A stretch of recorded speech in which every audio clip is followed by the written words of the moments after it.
qu'on puisse l'accueillir.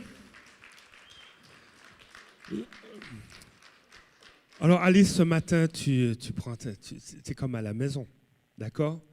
Alors on va te suivre et je pense que le Seigneur, tu suis le Saint-Esprit, donc on va être vraiment bénis ce matin.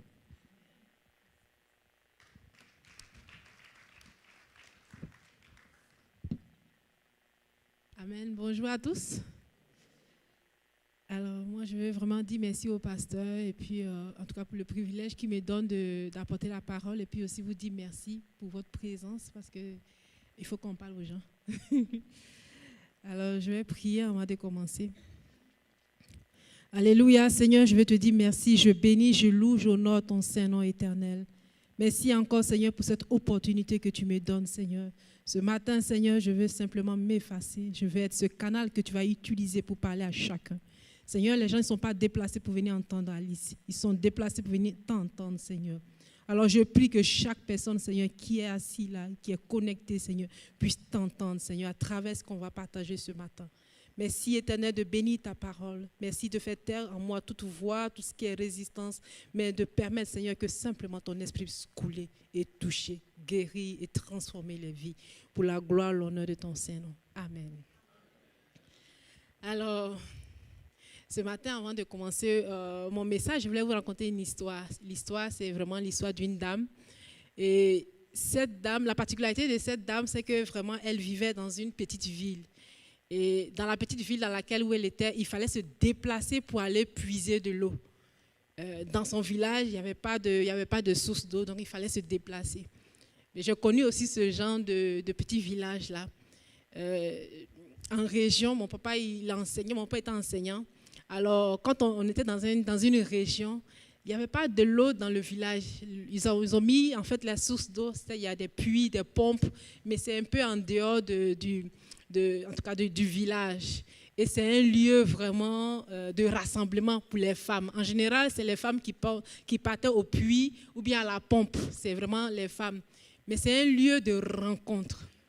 C'est un lieu, les femmes ils vont là-bas très tôt le matin ou bien le soir à la fin de la journée. Pourquoi? Pour pouvoir simplement s'occuper de leurs propres des activités de la journée. Elles ont des tâches, elles doivent laver les bébés, elles doivent faire tout ça. Donc, le matin, très tôt, elles prennent de l'eau et puis c'est fini, elles ne vont plus au puits. Donc, c'est rare de voir quelqu'un dans la journée aller au puits ou bien à la pompe. En général, on y va le matin ou bien le soir. Mais la particularité de la dame dont je vous parle, c'est qu'elle avait choisi d'y aller vraiment à midi. Alors, peut-être pour éviter aussi l'effervescence, parce que dans ces lieux-là, les lieux de rencontre-là, je ne sais pas s'il y a quelques personnes qui connaissent ce genre de lieu. C'est un lieu où il y a beaucoup de commérages, c'est un lieu où on prend des nouvelles, c'est un lieu où, si tu veux avoir des nouvelles fraîches, va là-bas. Parce que c'est là, où les femmes se retrouvent, c'est là. Donc, ce n'est pas tout le monde peut-être qui est intéressé à aller là. Donc, la femme dont je vous parle, elle n'était pas intéressée par cette effervescence-là. Elle avait décidé d'y aller alors, sur l'heure du midi. Mais un jour, elle allait à midi, en tout cas on dit vers midi, elle allait, et puis elle a trouvé, il y avait un monsieur qui était assis sur le bord du puits. Là. Et puis tout de suite, le monsieur, il a engagé la conversation. Mais ce qui est puissant, c'est que la conversation avec ce monsieur a transformé la vie de cette femme-là. Amen. Il y a des rencontres qui transforment notre vie. Il y a des rencontres qu'on ne peut pas oublier. Et c'est ce qui s'est passé ce jour-là dans la vie de cette femme-là. Elle a eu une rencontre divine. Amen. Alors c'est le titre de mon message aujourd'hui, c'est la rencontre divine. Amen. La femme dont je vous parle, je pense que vous l'avez deviné, c'est la femme samaritaine dans le livre de Jean au chapitre 4. Amen. Mais c'est quoi avoir une rencontre divine? C'est rencontrer une personne, un ange, mais qui est un représentant ou un envoyé de Dieu. On comprend, et puis je pense qu'on le sait tout de suite quand on a une rencontre divine. Quand on parle de divine, on entend Dieu. C'est une rencontre de quelqu'un qui vient de Dieu. C'est un envoyé de Dieu. Donc dans divin, on entend Dieu. Alors on comprend que la personne qu'on a rencontrée, il vient de Dieu à travers le message que la personne nous communique.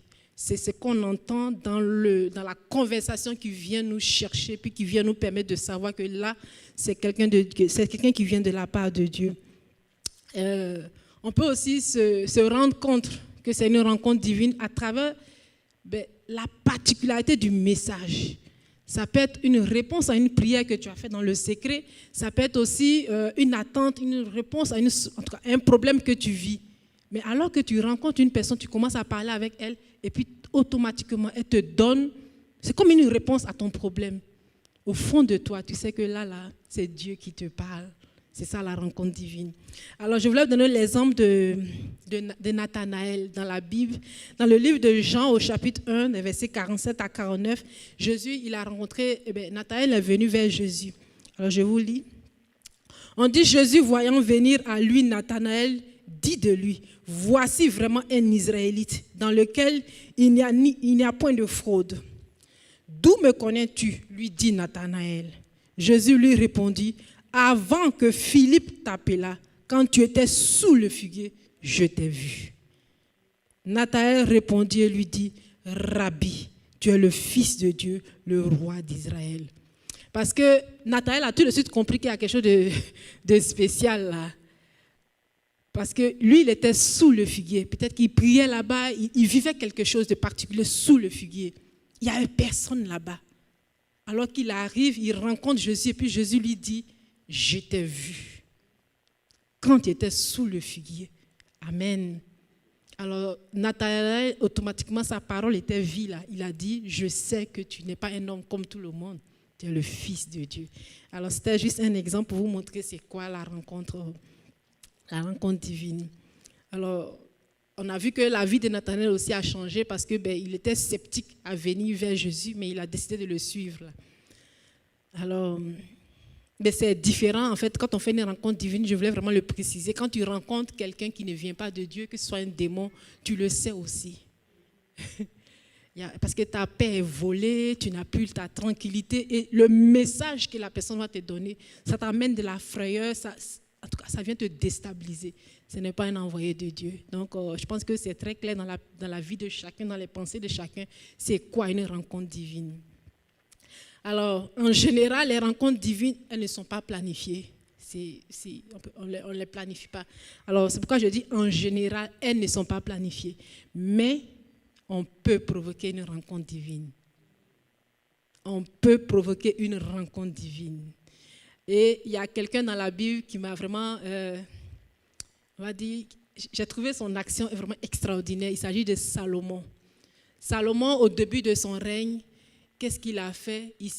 Quand il a été nommé roi, son papa était mort, il a décidé d'aller à Gabaon. Gabaon, c'est comme un lieu de prière, c'est un lieu de sacrifice. En fait, c'est dans les hauteurs. Donc, à leur époque, là, il fallait aller dans des hauts lieux. Donc, il est allé là-bas pour pouvoir adorer Dieu. Mais la Bible nous dit qu'il a fait 1000 holocaustes. 1000 holocaustes. C'est-à-dire qu'il a donné avec folie, il a donné avec extravagance, il a donné sans compter. Il n'y avait personne qui avait fait ça encore. Il n'y avait personne qui s'est dit que le Dieu que je prie, il est tellement grand, qu'est-ce que je vais lui donner là? Personne ne peut donner ça aussi. Il a donné avec amour. La Bible nous dit, c'est dans votre Bible, c'est dans le livre c'est dans 1 Roi, chapitre 3, verset 3 à 15, vous pouvez le lire. La Bible dit la même nuit, Dieu est venu à lui.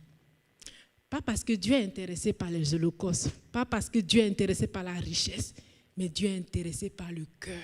Dieu a vu que ce monsieur-là, il a regardé Dieu, il s'est dit, le Dieu qui est là, ce n'est pas un petit Dieu avec qui je vais aller donner petit.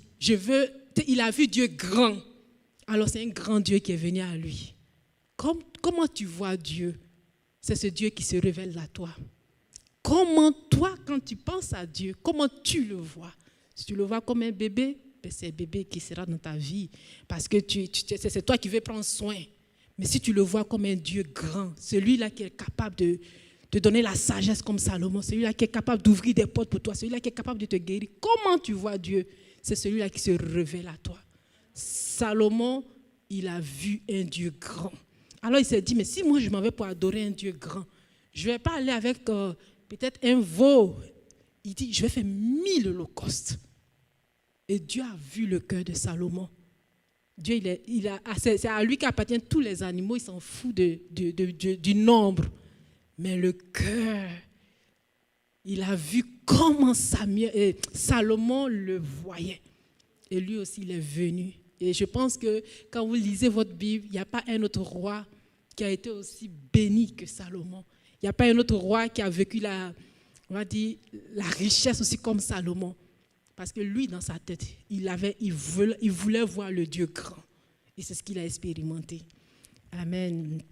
Alors, moi, je voulais te dire aussi que tu peux provoquer aussi une rencontre avec Dieu. Dieu, il veut voir la soif. C'est ta soif qui fait la différence. Salomon, lui, il a manifesté sa soif à sa manière. Comme lui, il pensait, c'est ce qu'il a fait. Tu n'as pas besoin d'aller dans un haut lieu, tu n'as pas besoin d'aller dans un environnement particulier, mais simplement, c'est ton cœur, la vérité avec laquelle tu vas t'approcher, la soif que tu vas manifester, c'est ce qui va faire que Dieu va venir à ta rencontre. Je voulais vous donner aussi,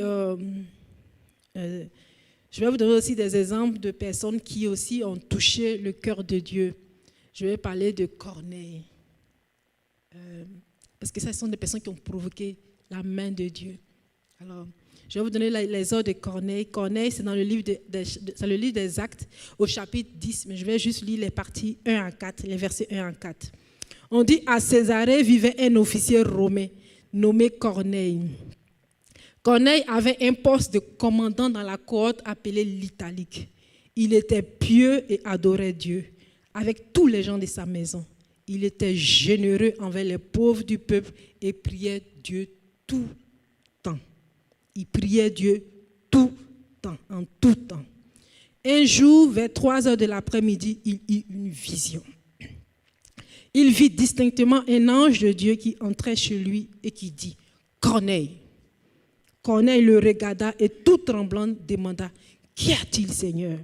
L'ange lui répondit « Tes prières et tes largesses envers les pauvres ont été accueillies par Dieu et il est intervenu en ta faveur. » Alors la vie de cet homme a fait bouger Dieu. La Bible nous dit qu'il priait en tout temps et puis vraiment il avait le cœur pour les pauvres. Alors sa façon d'agir, il y avait une régularité et puis il avait vraiment une volonté. Alors l'ange même l'a répété, l'ange a dit « Tes prières et tes largesses envers les pauvres ont été accueillies par Dieu, il est intervenu en ta faveur. » Dans une autre version, on dit « Tes prières et tes aumônes sont montées devant Dieu, il s'en est souvenu. » Je ne sais pas si vous savez que Corneille, il a été le premier non-juif à recevoir le baptême du Saint-Esprit.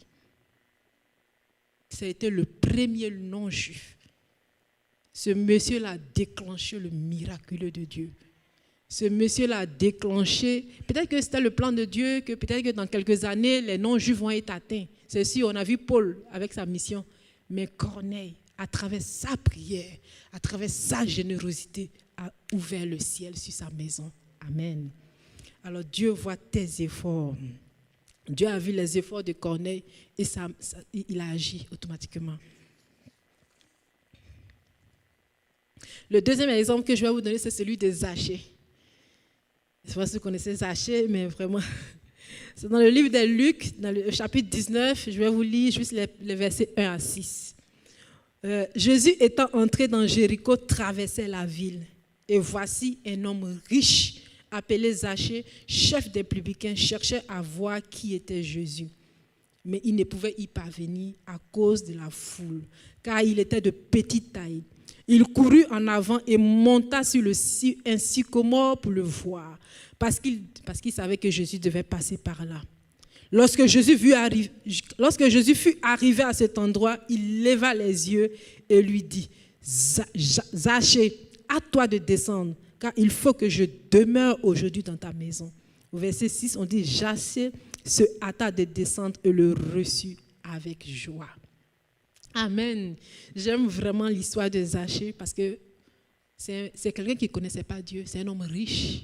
Il n'avait rien, en tout cas, il n'avait rien à envier à quelqu'un. Il était riche, mais il a entendu parler de Jésus. Certainement, il a entendu parler des prodiges, des miracles que Jésus avait fait partout. Il s'est dit, moi là, je vais connaître Jésus. C'est ça la puissance du témoignage. Le témoignage va aller booster quelqu'un. Il y a quelqu'un peut-être qui a sa vie, qui mène sa vie, mais le témoignage va faire que quelqu'un va dire, moi je veux connaître ce Dieu-là. Zachée, c'est la réaction qu'il a eue. Il a entendu parler de Jésus. Il a dit, moi je veux connaître cet homme-là. Il n'a pas regardé à sa richesse. Il n'a pas regardé à son statut. On dit qu'il a grimpé sur un sycomore pour être sûr de voir Jésus. Amen. Mais ce que aussi la Bible nous dit, on dit qu'il y avait de la foule. La Bible nous dit aussi, pourquoi il est monté sur le sycomore? Parce qu'il était de petite taille. Parce qu'il y avait aussi la foule. La foule, c'est quoi? C'est les soucis là. La foule, c'est quoi? C'est tout ce qui est obstacle sur ton chemin. La foule, c'est quoi? C'est les problèmes, c'est la maladie, c'est tout ce qui est... Tu peux élever ça comme barrière qui vont t'empêcher d'entrer dans ta communion avec Dieu. Mais Zachée s'est dit, moi là, la foule ne va pas m'empêcher de voir Jésus. Moi là, ma petite taille ne va pas m'empêcher de voir Jésus. S'il faut que je grimpe sur un arbre, je vais grimper. Mais moi, je vais voir Jésus. Il ne s'est pas laissé distraire par son handicap naturel. Il ne s'est pas laissé distraire par tout ce qui peut venir l'empêcher. L'environnement. Il a décidé que lui voulait voir Jésus. Et qu'est-ce qui s'est passé? Il y avait beaucoup de gens dans la ville de Jéricho. Jésus n'est pas allé dans la maison de tous. Il est allé dans la maison de Zachée. Parce que c'est lui qui a manifesté de l'amour, de la foi. C'est lui qui a manifesté le désir. Sa soif était tellement plus grande que son statut. Alors toi aussi, tu peux manifester une soif plus grande que son statut. Je ne sais pas qui tu es, je ne sais pas quel poste tu occupes, mais c'est pas ce qui impressionne Dieu. La soif. La soif, c'est la soif qui impressionne Dieu. Alors, tu peux prendre des résolutions pour pouvoir le rencontrer. Tu peux prendre des résolutions pour pouvoir le voir. Dieu, là, il est accessible. Dieu, il est accessible. C'est chacun de nous. C'est les résolutions, les manières de faire. On a parlé tout de suite, on a parlé de Corneille, on vient de parler de Zachée. Les deux, ils ont utilisé des manières qu'ils ont trouvées intéressantes pour eux, pour pouvoir voir Jésus. Mais tu n'es pas Zachée, tu n'es pas Salomon, parce que tu es unique. Alors, c'est à toi de trouver comment tu veux rencontrer Dieu, comment tu veux attirer sa présence. C'est sûr que Dieu, il veut te bénir, c'est sûr que Dieu a prévu des choses, mais tu peux dévancer, tu peux faire bouger la main de Dieu. Amen. Ça dépend de toi. Tu peux planifier une heure de prière. Tu peux dire, Seigneur, moi, au milieu de la nuit, je vais me réveiller pour prier, parce que je veux te voir. Mais c'est une résolution que tu as prise, à toi de la tenir. Tu peux décider que, oh Seigneur, moi, le milieu de la nuit, je ne suis pas capable. Mais chaque jour, je vais prendre une heure de temps entre toi et moi, parce que je veux te voir. C'est une résolution que tu as prise. Il faut être fidèle. Tu peux dire, ah Seigneur, la situation que je vis là, c'est trop dur. Je pense que je vais prendre un temps de jeûne avec toi, parce que je veux te voir. C'est une résolution. Mais dans toute chose, il faut tenir. Corneille, il a continué de prier. Ce qui était intéressant dans l'histoire de Corneille, c'était la régularité. Il faisait cela tout le temps, tout le temps. Ce qu'on a vu dans la vie de Zachée, il a laissé son vêtement de riche, il a laissé toutes ces choses, il a couru pour aller en avant. C'est-à-dire, il a pris les devants. Il ne s'est pas laissé pour dire, bon, la grâce va venir. Quand Jésus va venir à côté là, je vais comme je suis de petite taille, je vais me faufiler dans la foule et puis je vais le toucher. Non, non, non. Il a couru. Il allait en avant. Mais courir, c'est quoi? C'est prendre les devants, c'est prendre des résolutions. Tu peux courir aussi. Prendre des devants, prendre des résolutions. Seigneur, moi, je veux te voir. Je sais qu'au Carrefour des Nations, on a dit que Jésus est là, on est béni. Moi, je veux te voir. Moi, je veux t'expérimenter. Moi, je veux te toucher avant d'arriver à l'église. Je veux te manifester. Je veux que ce soit dans mon lieu de travail, partout, Seigneur. Moi, je veux te manifester. Je prends les devants. Seigneur, avant d'aller au travail, je prends des temps de prière parce que je vais être la solution dans mon lieu de travail. Parce que je veux te voir. Je veux te manifester. Je prends les devants. Amen. Alors, On a vu que, il y a des personnes, voilà, il y a des manières de pouvoir déclencher le miraculeux de Dieu. Mais en général, de façon générale, les rencontres divines, c'est Dieu lui-même qui les offre. C'est lui qui vient à nous. C'est lui qui vient à nous. Alors, et comme la femme samaritaine, moi quand j'ai lu le livre, le chapitre 4 de Jean, à aucun moment j'ai vu que la femme là, elle a prié. À aucun moment on nous marque qu'elle a prié pour pouvoir rencontrer, pour avoir une rencontre divine. Elle est venue au puits, Jésus était là, Jésus est venu à elle. Alors, mais par contre, dans le livre, on voit qu'elle connaissait le Messie, elle connaissait Jésus. Dans le livre de Jean, chapitre 4, verset 25, on dit, la femme lui dit, je sais qu'un jour le Messie doit venir, celui qu'on appelle le Christ. Quand il sera venu, il nous expliquera toutes choses. Mais la femme là, elle est arrivée au puits, elle voit un monsieur qui est là. C'est un homme normal. Il n'avait rien de divin. Il était un homme, un être humain normal qui était assis sur le puits. Elle lui a juste simplement dit, je sais que le Messie doit venir. Donc, c'est-à-dire quelque part, peu importe son statut de vie, peu importe qui elle était, cette femme avait une attente quand même dans son cœur. Elle attendait le Messie. Et Jésus lui a dit au verset 26, je suis le Messie. Moi qui te parle, lui dit Jésus. Alors, c'est quand Jésus s'est révélé que la femme l'a compris de ce que le monsieur que je vois, mais ce n'est pas un homme normal. C'est le Messie que j'attendais. Et la femme, elle a cru. Elle a cru que le Messie est là. Et sa vie a été bouleversée. Alors, qu'est-ce qui s'est passé pour cette femme? Jésus ne l'a pas jugée. Il n'a pas jugé son statut. Simplement, il l'a enseigné. Il lui a parlé. Il a parlé la vérité. Alors, elle a saisi ça. Elle a compris, elle a reçu. Amen. Je ne sais pas, je voulais parler à quelqu'un. Peut-être que tu te condamnes toi-même. Tu te connais, tu viens à l'église, les gens te voient, on dit tu es chrétien. Mais peut-être que tu te condamnes toi-même. La femme samaritaine, on ne connaît pas pourquoi elle venait à midi au puits, pourquoi elle ne partait pas quand toutes les femmes sont là. Peut-être qu'elle-même se condamnait, peut-être qu'elle avait peur du jugement des autres. Parce qu'on connaît son histoire là. Elle a eu plusieurs maris. Donc, elle avait peut-être peur du jugement des autres. Mais Jésus n'est pas là pour juger là. Jésus est venu lui apporter la vie. Et cette femme-là a été transformée. Alors, moi, je vais te parler aussi à toi. Dimanche après dimanche, tu viens à l'église. Peut-être que tu viens à l'intercession. Peut-être que tu pries en ligne et toutes ces choses-là. Mais il y a comme un fardeau sur toi parce que tu te condamnes toi-même. Il y a comme ce blocage qui t'empêche d'aller dans une autre dimension parce que toi-même, tu te condamnes. Ce matin, je voulais vraiment te demander d'ouvrir ton cœur. Parce que Jésus veut juste se révéler à toi, il veut rentrer dans ta situation. Tout à l'heure, le pasteur Bruno, quand il parlait, j'ai dit Amen. Il a dit, Jésus se tient, puis tape à ta porte. Est-ce que tu vas lui dire, Seigneur, ma maison, il n'a pas encore fait le ménage? Ou bien tu vas lui laisser entrer? Parce que le ménage, c'est quoi?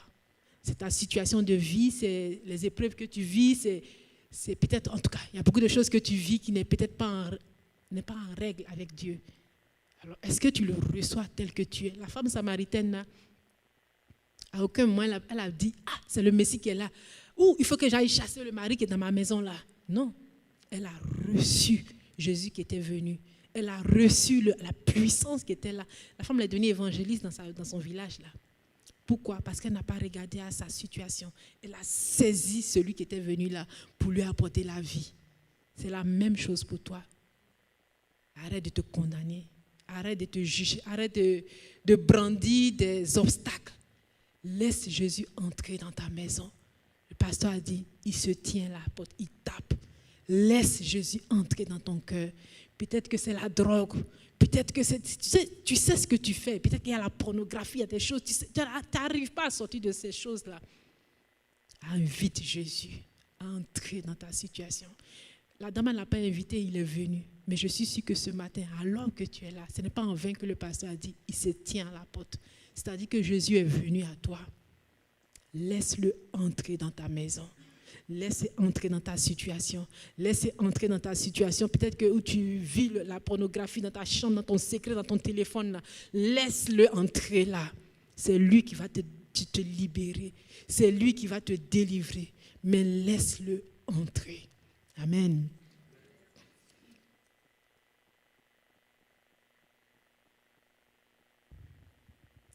Je peux donner aussi un autre exemple de rencontre divine qui n'a pas été provoquée. Il y a celui de Josué. Josué, c'est dans le chapitre 5, dans Josué 5, versets 13 à 15. On peut les lire. On dit, comme Josué était près de Jéricho, il leva les yeux et regarda. Voici un homme se tenait debout devant lui, son épée nue dans la main. Il alla vers lui et lui dit, es-tu des nôtres ou de nos ennemis? Il répondit, non, mais je suis le chef de l'armée de l'Éternel. J'arrive maintenant. Josué tomba le visage contre terre et se prosterna et lui dit, qu'est-ce que mon Seigneur dit à son serviteur? Et le chef de l'armée de l'Éternel dit à Josué, ôte tes souliers de tes pieds, car le lieu sur lequel tu te tiens est saint. Et Josué fit ainsi. Alors, c'était tôt le matin, Josué il s'élève, il voit un homme. Il a vu un homme avec une épée dans la main. Il est allé vers ce monsieur-là. Il n'y avait rien qui pouvait faire comprendre à Josué que ce monsieur, c'était un ange, mais c'était un envoyé de Dieu. Il est allé vers ce monsieur. Dans la conversation, il a su que le monsieur qui est là, c'était un envoyé de Dieu. Dans la conversation, il a su que ce monsieur qui était là, ce n'est pas n'importe qui là. C'est le chef de l'armée de l'Éternel. Alors, je me suis posé la question, pourquoi le chef de l'armée de l'Éternel se déplace pour aller rencontrer Josué? Alors, dans Josué 6, au verset 1, on dit, Jéricho était fermé et barricadé devant les enfants d'Israël. Personne ne sortait et personne n'entrait. Pourtant, Dieu a donné la stratégie à Josué pour pouvoir entrer dans Jéricho. Mais on dit, était barricadé et fermé. Alors, certainement, Dieu, lui qui est Dieu, il a estimé qu'il fallait une intervention divine pour pouvoir rentrer dans cette ville-là. Et Dieu a envoyé son ange. Alors, quand on parle de rencontre divine qui n'a pas été planifiée, Dieu aussi peut envoyer sa puissance dans ta vie parce qu'il veut t'utiliser dans ton environnement. Il y a peut-être des blocages dans ta famille, il y a peut-être des blocages dans ta vie, mais Dieu lui-même, de son propre chef, peut décider d'envoyer quelqu'un dans ta vie pour pouvoir ouvrir la porte. Josué, il avait l'armée, il était organisé, Dieu lui avait donné les stratégies, mais il a envoyé quand même son ange au devant de Josué avec l'épée parce qu'il fallait un combat spirituel. Alors, moi, quand je regarde ça aujourd'hui, je me dis, tu es là, il y a des fois, tu sens que tu dois te réveiller, tu dois prendre des temps de prière particuliers. Pour moi, c'est ça. Parce que peut-être que tu pries, peut-être pour le travail, et tu pries. Mais le Saint-Esprit aujourd'hui, je me dis, le Saint-Esprit aujourd'hui, c'est la manière dont Dieu nous parle. C'est sûr que Dieu peut t'envoyer une personne pour te parler, mais il parle plus par le Saint-Esprit aujourd'hui. Alors, de la même manière que l'ange de l'Éternel est venu devant Josué pour se présenter comme étant l'armée, Dieu peut te parler dans ton cœur pour te dire, prends un temps de jeûne. Lève-toi dans la prière. Parce que le combat que tu vas mener n'est pas un petit combat. C'est un gros combat spirituel. C'est ce que Dieu est venu dire à Josué. Quand Josué, tu comprends, tu t'en fais une guerre, tu te dis, bon, Dieu m'a expliqué tout ce que je dois faire. Et puis tu te rends compte que Dieu amène encore le chef de l'armée. Ça veut dire qu'il faut aller dans une autre dimension. Alors c'est le même message pour toi aujourd'hui. Ne ferme pas tes oreilles, ne ferme pas ton cœur à ce que Dieu te dit. C'est évident que Dieu te donne des stratégies, te donne des instructions. Écoute les instructions de Dieu parce que c'est lui qui te parle. Il te dit que tu vas entrer dans ce lieu-là. Voilà la stratégie. Mais prends le temps de jeûne. Le temps de jeûne, c'est recevoir la révélation divine pour entrer, recevoir la force divine pour entrer. Alors, en tout cas, c'est l'exemple que je te donne. Mais ce n'est pas en vain que Dieu amène des gens dans notre vie. C'est parce qu'il sait qu'il faut aller dans une autre dimension. Et pour entrer dans cette dimension, il sait que tu as besoin d'aide. Mais reçois cette aide-là. C'est sûr qu'aujourd'hui, on ne vit pas le même surnaturel que les gens d'avant là. Parce qu'à cette époque, le surnaturel et le naturel se mêlaient. C'était facile de rencontrer un ange et tout ça. Aujourd'hui, peut-être que tu ne vas pas rencontrer un ange. Mais Dieu, il n'est pas limité par la technologie, il n'est pas limité par notre façon de vivre actuellement. Parce qu'aujourd'hui, on va se méfier beaucoup des inconnus et tout ça là. Mais Dieu n'est pas limité là. La Bible nous dit en Job 33 que, je pense que Job 33, verset 14, Dieu parle cependant, tantôt d'une manière, tantôt d'une autre, et l'on y prend garde. Dieu n'est pas limité là. Il faut qu'on soit sûr que si Dieu veut te parler, il peut te parler dans ton cœur, il peut te parler dans ton sommeil, il peut te parler à travers Jean-Claude, il peut te parler à travers Suzanne, il peut te parler de n'importe quelle façon. Aujourd'hui, il n'a pas besoin que tu rencontres un inconnu. Non, non. Dieu peut te parler de n'importe quelle façon. Simplement, est-ce que tu es prêt à entendre sa voix? Est-ce que tu es disposé à recevoir le message qu'il te donne? Est-ce que tu es disposé à pouvoir te plier à ce qu'il va te dire comme directive? Quand Josué a rencontré l'ange de l'armée de l'Éternel, qu'est-ce qu'il a fait? Il s'est prosterné. Il savait que là, il fallait que je rentre dans l'obéissance. Aujourd'hui, on a parlé d'obéissance là. Il fallait qu'il rentre dans l'obéissance. Il allait se soumettre dans la soumission. Il fallait qu'il se soumette à ce qu'il allait se faire. Il ne s'est pas regardé, il n'a pas dit, moi je suis le chef. Après Moïse, c'est moi. Non, non. Il a vu qu'il y avait l'ange de l'Éternel qui était là. Jésus a enlevé, il s'est prosterné. Il a demandé, qu'est-ce que je dois faire? Il a demandé des directives. On lui a donné les directives et il a avancé. Amen. Alors, c'est la même chose pour toi. Tu sais que tu dois faire des actions. Le Saint-Esprit te parle. Tu n'as pas bien compris, pose des questions. Il est disponible. Il va te donner des directives afin que tu puisses avancer dans ce pourquoi tu es en train de prier. Amen.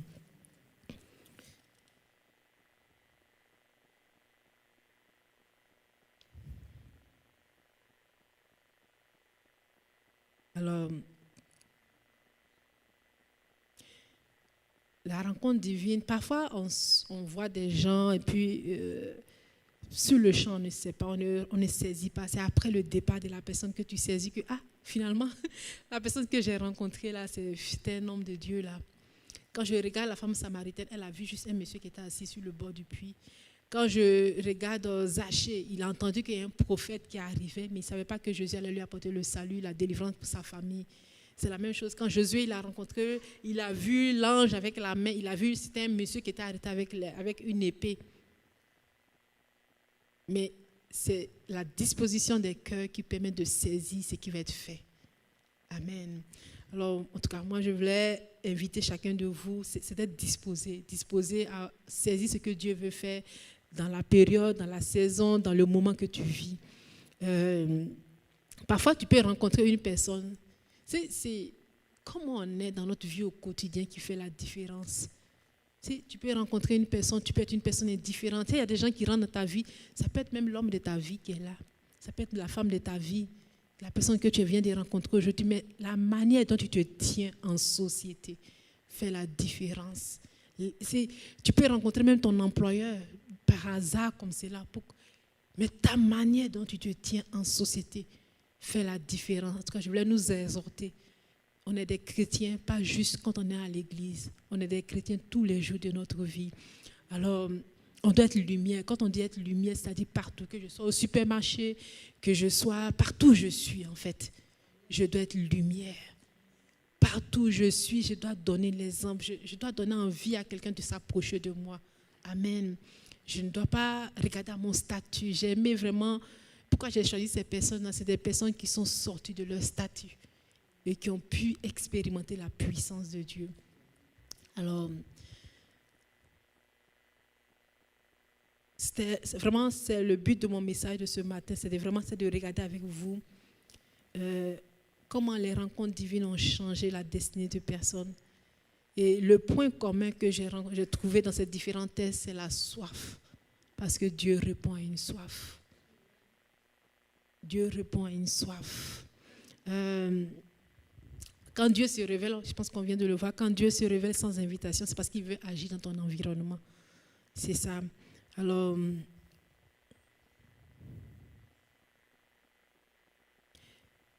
Ou bien parce que aussi, lui aussi, il veut se révéler.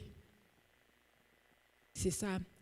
Parce que si Dieu veut se révéler peut-être dans ton lieu de travail, il veut se révéler à des inconnus, bien dans un environnement, il va le faire. Peut-être qu'il ne va pas demander ta permission, mais il va t'utiliser si tu es disponible.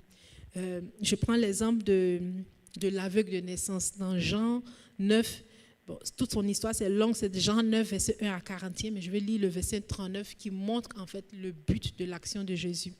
On dit, au verset 39, Jésus dit, « Je suis venu dans ce monde pour un jugement, pour que ceux qui ne voient point voient, et pour que ceux qui voient deviennent aveugles. » En fait, Jésus, il a guéri ce monsieur-là. Les gens ne comprenaient pas comment on peut guérir un aveugle de naissance. Mais quand Jésus a guéri, ça a fait quoi? Ça a révélé qui était Jésus. Parce que humainement, on ne peut pas guérir un aveugle de naissance. Mais en le faisant, il a montré que les gens... Ça, il y a une dimension puissante. Il y a une autre dimension qui est arrivée parmi eux. Il y a la puissance de Dieu qui s'est manifestée en eux, qui s'est manifestée parmi eux. Donc, ils ont pu expérimenter la gloire de Dieu. Je prends un autre exemple aussi. Il y a la veuve de Naïm. C'est une femme, c'est dans Luc 7, verset 11 à 17. Cette dame-là, c'est une veuve, donc on sait qu'elle a perdu son mari, puis elle avait son seul fils qui était décédé aussi. Elle partait l'enterrer. Et Jésus, en chemin, lui aussi, il cheminait avec ses disciples, puis ils ont rencontré cette dame. Et quand la dame n'a pas prié pour recevoir Jésus, mais quand il a rencontré cette dame, on dit Jésus a ressuscité son fils. Mais Jésus a expliqué pourquoi il l'a fait. Au verset 16 à 17, on dit « Tous furent saisis de crainte et glorifièrent Dieu, disant « Un grand prophète apparut parmi nous et Dieu a visité son peuple. » Cette parole sur Jésus se répandit dans toute la Judée et dans tout le pays alentour. Alors quand Jésus a fait ce miracle, il y a une révélation qui s'est manifestée dans ce village-là. Il y a une révélation. Ils ont tout de suite compris que Dieu est venu à eux. Alors, à travers ce miracle, cette femme-là, elle a rencontré, c'est une rencontre divine. Elle partait enterrer son fils là. Et Dieu est venu à elle. Elle n'a pas prié pour cela. Mais quand il est venu, à travers le miracle qu'il a fait, il y a quelque chose qui s'est passé. À travers elle, sa vie, mais dans tout son village, ils ont su qu'il y a Dieu qui est venu à eux. Alors, en tout cas, moi, ce matin, je voulais vraiment t'inviter à manifester ta soif. J'aimerais que notre intérêt soit porté vraiment sur la soif qui déclenche le sirah-tirim. J'ai donné des exemples différents, mais j'ai donné des exemples qui nous montrent que c'est accessible à nous tous. Voilà, donc toi aussi tu peux agir. Dieu aussi peut décider d'agir par toi, mais il décide d'agir par toi si tu es disponible. C'est ça. Mais donc à chaque moment, c'est-à-dire qu'à tout moment, on doit être prêt à être utilisé par Dieu, mais on doit être capable aussi de pouvoir dire Seigneur, moi aussi je vais aller à toi. Et en tout cas, c'est ce que je voulais véhiculer ce matin. Et je voulais aussi vous rappeler que Corneille, moi ça m'a marqué. À travers sa prière, à travers sa façon de se tenir, il a été le premier juif à recevoir le baptême du Saint-Esprit.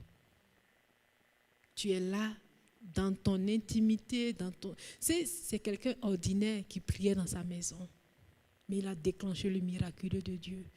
Alors toi aussi, dans ta situation ordinaire, tu veux voir la main de Dieu dans la vie de tes enfants, tu veux voir la main de Dieu dans ton foyer, tu es capable de faire intervenir Dieu. Amen. J'ai trouvé extraordinaire que des gens ont été capables de surprendre Dieu. Salomon a surpris Dieu là. J'ai trouvé extraordinaire que des gens ont été capables de surprendre Dieu. Il y a cette femme-là aussi, la femme à la perte de sang. C'est une femme aussi qui a surpris Jésus. C'est dans le livre de Marc, au chapitre 5, des versets 25 à 31. On dit cette femme-là, c'est que je pense que vous connaissez l'histoire, elle avait la perte de sang. Mais cette femme, à cause de la loi, il y avait tellement de blocages, toutes sortes de choses. Il y avait la foule, il y avait toutes sortes de choses. Elle ne pouvait pas atteindre Jésus. Mais cette femme-là, elle n'a pas regardé au blocage, elle n'a pas regardé à la foule, elle n'a pas regardé aux circonstances, à la loi et toutes ces choses-là. Elle a foncé et elle allait toucher Jésus. Elle a supplié Jésus. Jésus a dit, qui m'a touché?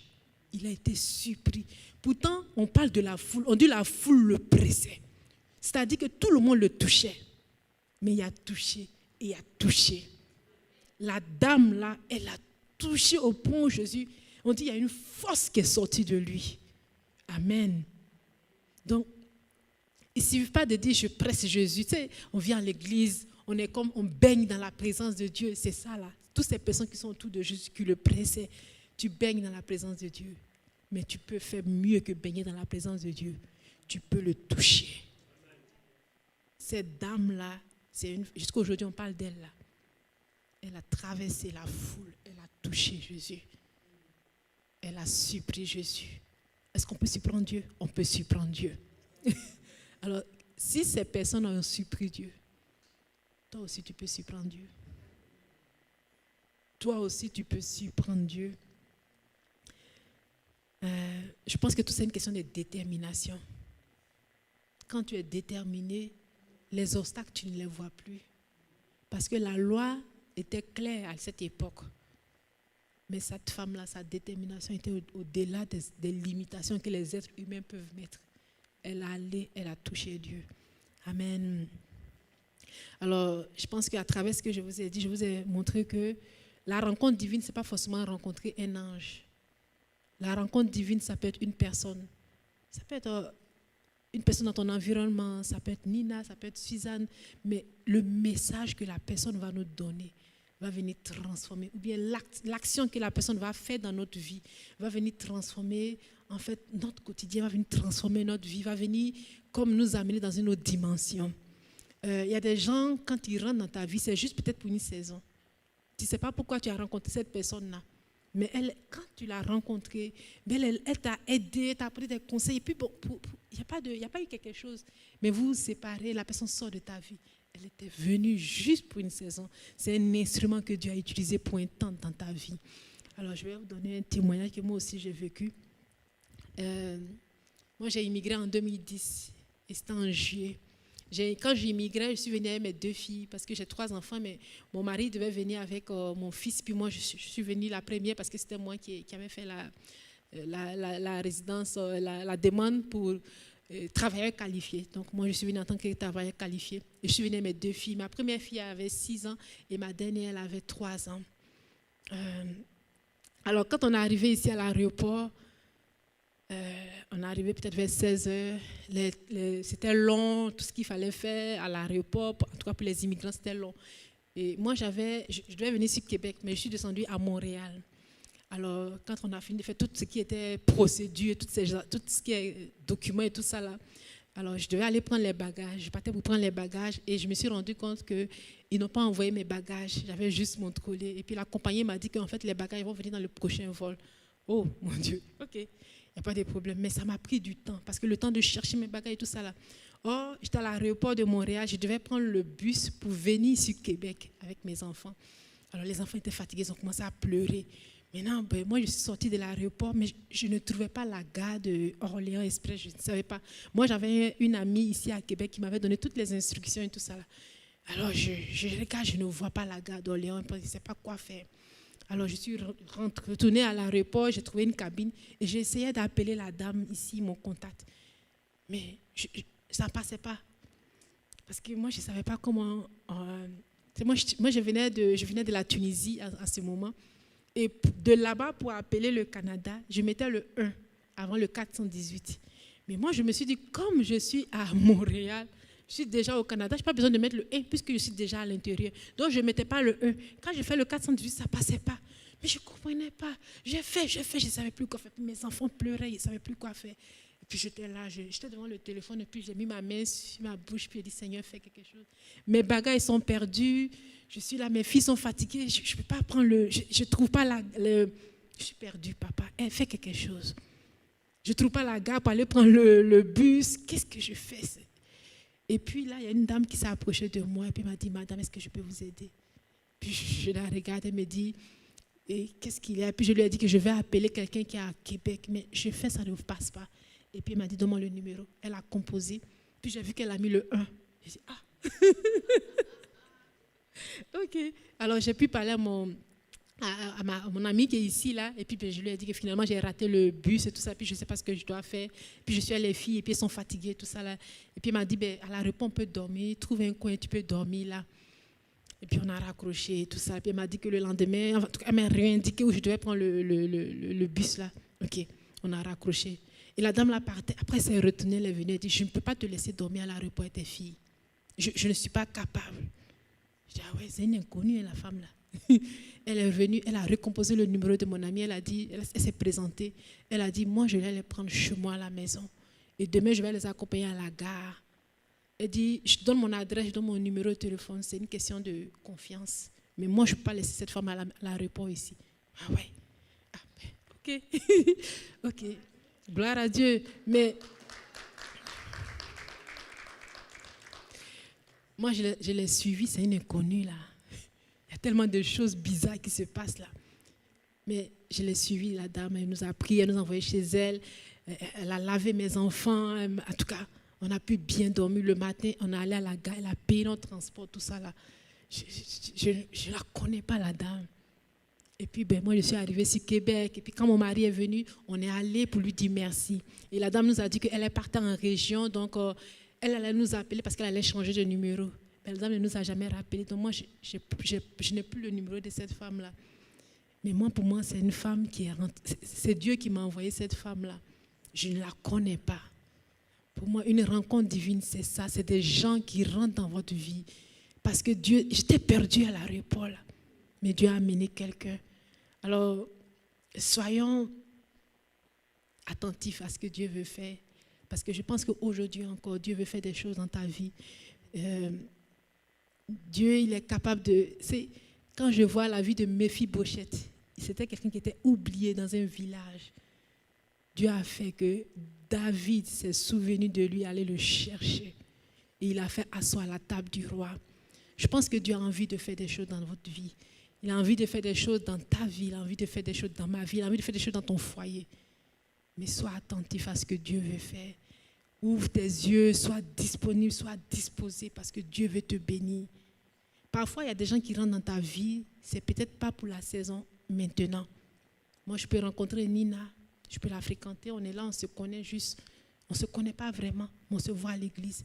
Mais peut-être que dans 2 ans, Dieu a prévu que dans 2 ans, elle soit une bénédiction pour moi. Mais si pendant les 2 ans là, je suis bizarre avec elle, je suis bizarre, quand le temps va arriver, je ne vais pas bénéficier de ce qu'elle doit faire dans ma vie. C'est ça. Alors, soyons attentifs et soyons lumière, sachons recevoir ce que Dieu met sur notre vie. Les rencontres, ce n'est pas en vain. Les gens qui rentrent sur notre chemin, ce n'est pas en vain. Ce n'est pas en vain que... Il y a plusieurs églises à Québec. Mais on se retrouve ici ensemble, ce n'est pas en vain. Alors bénis, quand tu vois Rosalie, bénis-la, ça ne change rien, ça ne t'enlève rien. Sois une source de bénédiction pour Georgette, sois une source de bénédiction. On peut être des sources de bénédiction les uns pour les autres. C'est ça une rencontre divine. La rencontre divine, c'est être disposé et avoir dans chacune des personnes que Dieu a mis autour de moi, de voir Dieu dans la vie de chacune de ces personnes-là. Alors moi, c'est ce que vraiment je voulais partager avec vous. Je vais appeler l'équipe de louange. Je ne sais pas si Fabiola et son équipe, s'ils peuvent encore chanter ce chant. Seigneur, ce que nous voulons, c'est toi. Parce que dans mon cœur, alors que je prépare ce message, alors que ce matin, j'étais en voiture, je venais, et Dieu me parlait de plusieurs personnes. Tu es là, tu dis que tu as envie de voir Dieu. Tu es là tout le temps, tu dis, Seigneur, je veux te voir, mais tu ne fais rien réellement pour le voir. Tout le temps, tu es là, quand on te rencontre, tu dis, moi je veux voir Dieu, moi je veux entendre Dieu. Mais qu'est-ce que tu fais? Tu ne mets rien en place pour pouvoir voir Dieu. Tu ne mets rien en place pour pouvoir entrer dans cette dimension-là. Alors, c'est ce que, en tout cas, c'est mon cœur ce matin. Si tu veux voir Dieu, fais quelque chose. Si tu veux voir Dieu, sors de la lourdeur, sors de la torpeur, sors des plaintes. Agis. Salomon a agi. Zachée a agi. Corneille a agi. Tu peux agir aussi pour voir Dieu. Ce n'est pas réservé à des personnes. j'ai fait exprès de choisir des personnes de différents. Même Daniel. Daniel, là, il n'a rien inventé. Hein. Ils ont juste dit qu'il y allait avoir, après 70 ans, il y allait avoir des choses qui allaient se faire dans son peuple. Il savait ça. Qu'est-ce qu'il s'est fait? Il s'est positionné pour dire, Seigneur, ce que tu as annoncé, là, moi, je veux voir ça. C'est pas normal que depuis, ça ne se fait pas. Je veux voir ce que tu as annoncé. Mais toi aussi, tu es là dans ta vie, Dieu a annoncé des choses. Ça fait des années qu'on t'a fait des prophéties, ça fait des années qu'on t'a donné des messages. Tu es là, c'est là, mais tu ne bouges pas. Tu es là, tu dis, Seigneur, tu as dit que tu vas me donner. Tu as dit que tu vas me donner. Et puis tu es assis. Qu'est-ce que Daniel a fait? Il est entré dans le jeûne jusqu'à ce que l'ange arrive. Daniel s'est levé pour agir. On peut être, c'est la vie chrétienne, je me dis, on peut être des chrétiens qui, tu sais, quand on va arriver au ciel, là, on va tous arriver au ciel. Mais quand on va arriver au ciel, il y a beaucoup qui seront surpris pour dire, ils vont dire, mais Jésus, tu m'as fait tellement de promesses, je ne comprends pas. Mais Jésus va dire, mais les promesses étaient là. Il suffisait juste de te lever pour les prendre. Tu ne t'es pas levé. Il suffisait juste de te lever pour les prendre. Tu ne t'es pas levé. Alors moi, je voulais vraiment ce matin dire à quelqu'un, lève-toi. Peut-être qu'on t'a donné un diagnostic de maladie, on a dit quelque chose. Lève-toi. Jésus veut se révéler. Jésus veut se révéler. S'il a été capable de ressusciter un mort, qu'est-ce qu'il n'est pas capable de faire? C'est à quel Dieu tu t'attends? Si je m'attends à ce Dieu qui guérit aujourd'hui encore, mais je vais le voir. Si je m'attends à Dieu qui pourvoit, je vais le voir. Si je m'attends à Dieu qui va réparer mon foyer, je vais le voir. À qui tu t'attends? C'est quoi ta soif? Seigneur, tu m'as fait des promesses. Seigneur, tu m'as fait des promesses. Et tu es assis avec les promesses. Alors ce matin, en tout cas, je voulais dire à quelqu'un, arrête d'attendre la promesse. Lève-toi et saisis la promesse. Lève-toi et saisis la promesse. Alors je vais laisser l'équipe de louange chanter. Et puis ensuite, on va prier ensemble. Parce que je pense qu'on doit prendre possession de notre autorité d'enfant de Dieu. Amen.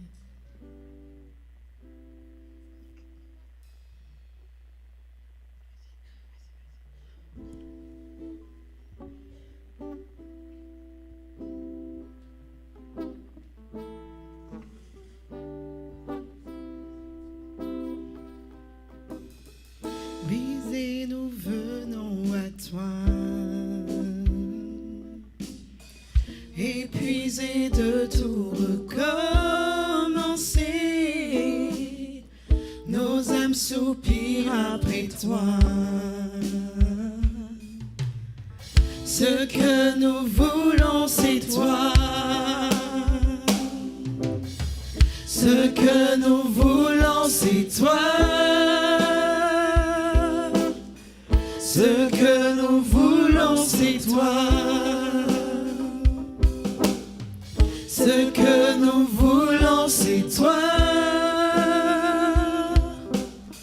Ce que nous voulons, c'est toi. Encore plus près, nous pouvons entendre ton cœur. Nos âmes soupirent après toi. Ce que nous voulons, c'est toi. Ce que nous voulons, c'est toi. Ce que nous voulons, c'est toi. Nous voulons, Seigneur. Ce que nous voulons, c'est toi. Ce que nous voulons, c'est toi. Ce que nous voulons, c'est toi. Ce que nous voulons, c'est toi. Ce que nous voulons, c'est toi. Ce que nous voulons, c'est toi. Oui, nous voulons, c'est toi. Ce que nous voulons, c'est toi. Ce que nous voulons, c'est toi. Ce que nous voulons, c'est toi. Seigneur, oui, c'est toi. Ce que nous voulons, c'est toi. Ce que nous voulons, ce que nous voulons.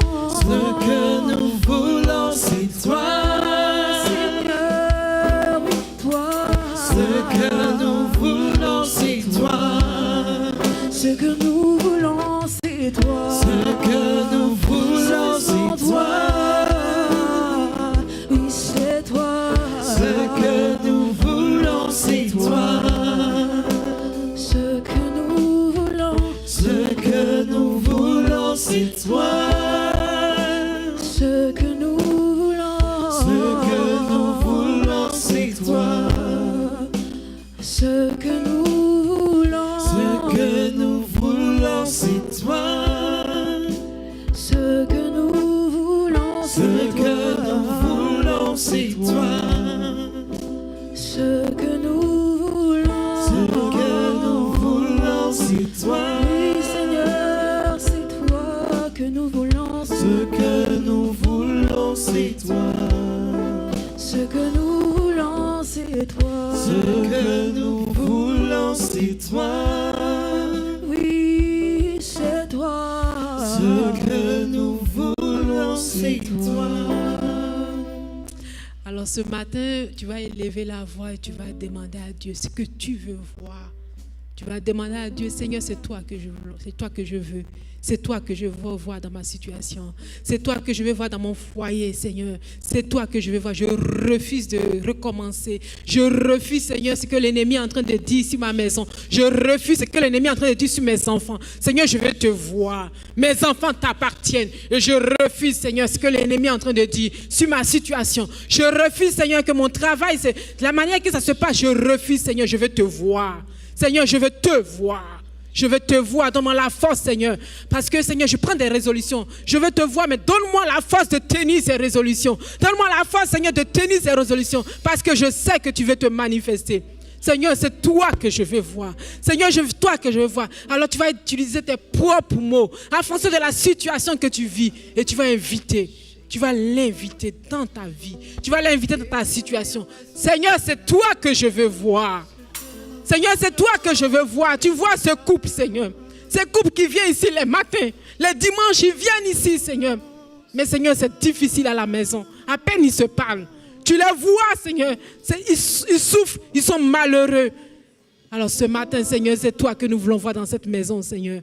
C'est toi que nous voulons voir, Seigneur, à travers ce message, Seigneur. Je prie, Seigneur, que les cœurs soient ouverts, que les cœurs soient disposés, Seigneur, à t'entendre, Seigneur. Tu es venu changer le cours de la vie de la femme samaritaine.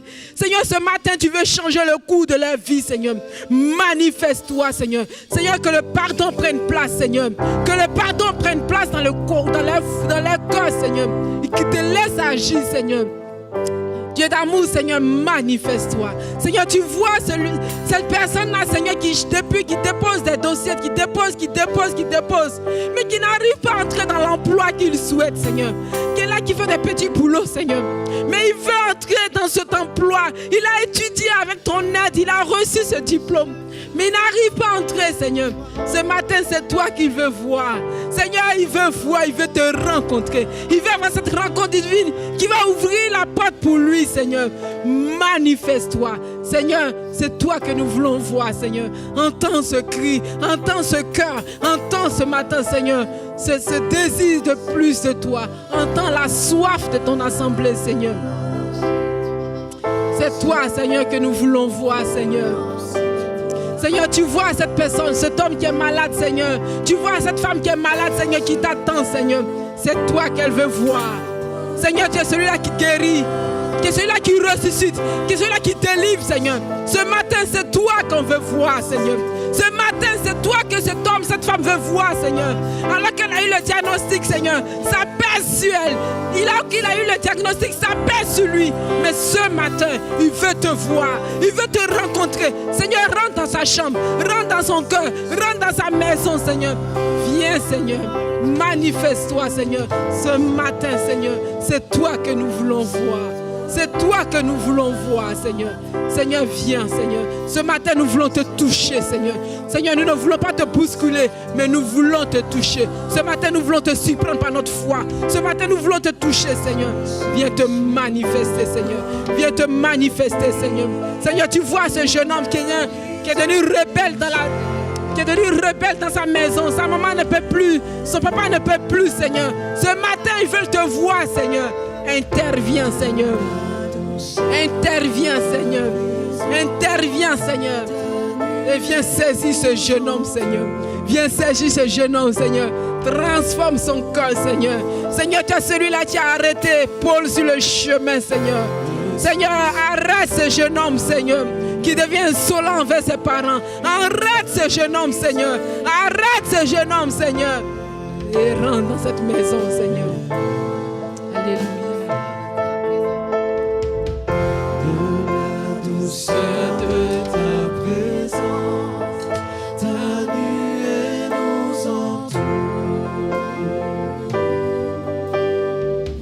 Alléluia, ce matin, Seigneur, nous voulons te voir, Seigneur. Nous voulons te voir dans notre église, Seigneur. Nous voulons te voir dans la vie de chaque personne, Seigneur. Depuis la première rangée jusqu'à la dernière rangée, Seigneur. Nous voulons te voir, Seigneur. Nous voulons te voir, nous voulons te toucher, Seigneur. Viens rentrer dans notre situation, Seigneur. Viens te manifester. Viens te révéler, Seigneur. Je prie ce matin que les écailles tombent, Seigneur. Que je puisse voir mon voisin comme la personne que tu as envoyée pour me libérer. Que je puisse voir mon voisin comme la personne, Seigneur, que tu as envoyée pour me donner le message de vie, Seigneur. Que je puisse recevoir ce message, Seigneur. Oui, Seigneur, manifeste-toi, Seigneur, ce matin, Seigneur. Alléluia, Seigneur. C'est toi que nous voulons voir, Éternel. C'est toi que nous voulons voir, Seigneur. Je prie ce matin, Seigneur, pour des cœurs disposés, Seigneur. Seigneur, des oreilles, Seigneur, à l'écoute, Seigneur. Alléluia. Merci, Seigneur.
Ce matin, prie afin que tu stabilises notre foi, Seigneur. Nous voulons prier ce matin que tu stabilises notre foi, Seigneur. Seigneur, stabilise la foi de quelqu'un qui est ici, Seigneur, qui s'attend à toi, qui veut faire, Seigneur, mais qui, Seigneur, à chaque fois renonce, revient. Seigneur, ce matin, je prie la stabilisation de la foi, Seigneur.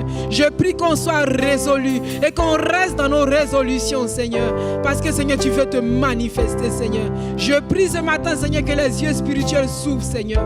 Je prie ce matin que les oreilles spirituelles s'ouvrent, Seigneur. Qu'on ne regarde pas la personne qui nous parle, Seigneur, mais qu'on te voie, Seigneur, en chaque personne que tu envoies vers nous, Seigneur. Je prie pour des cœurs humbles, Seigneur, dans notre assemblée, Seigneur. Je prie pour des cœurs humbles, Seigneur. Des cœurs humbles, Seigneur. Des cœurs humbles, Seigneur.